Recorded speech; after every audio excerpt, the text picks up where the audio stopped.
ज्या खडसेंनी हनी ट्रॅपच्या मुद्द्यावरून रान उठवलं, त्यांची लेक म्हणजेच रोहिणी खडसेंनी सुद्धा कवितेच्या माध्यमातून का होईना पण सत्ताधाऱ्यांची लाज काढली, त्याच खडसेंचा जावई रेप पार्टीमध्ये अटक होतो।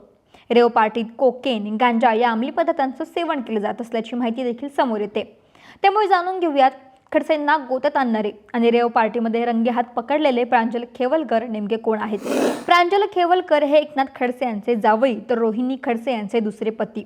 रोहिणी यांनी पहिल्या पतीसोबत घटस्फोट घेतला, त्यानंतर बालपणीचा मित्र असणाऱ्या प्रांजल खेवलकर याच्यासोबत लग्न केलं। खेवलकर आणि खडसे कुटुंबीय सध्या मुक्ताईनगरमध्ये वास्तव्यास आहे। प्रांजल खेवलकर हे जमीन खरेदी आणि विक्री व्यवसाय करतात। पत्नी रोहिणी खडसे या राजकारणात सक्रिय असल्या तरी प्रांजल हे राजकारणापासून दूर आहेत। रिअल इस्टेट, इव्हेंट मॅनेजमेंट याशिवाय सिनेसृष्टीतही प्रांजल खेवलकर हे कार्यरत आहेत।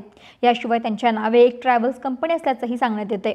प्रांजल खेवलकर तसं पाहिलं तर याआधीही वादात अडकले होते। त्यांनी सोनाटा लिमोझिन ही आलिशान कार विकत घेतली होती, मात्र या कारची नोंदणी चुकीच्या पद्धतीने केल्याचा आरोप झाला। लिमोझिन कारला पासिंग मिळालं होतं, पण ती हलक्या वाहनांच्या श्रेणीमध्ये नोंद केली होती।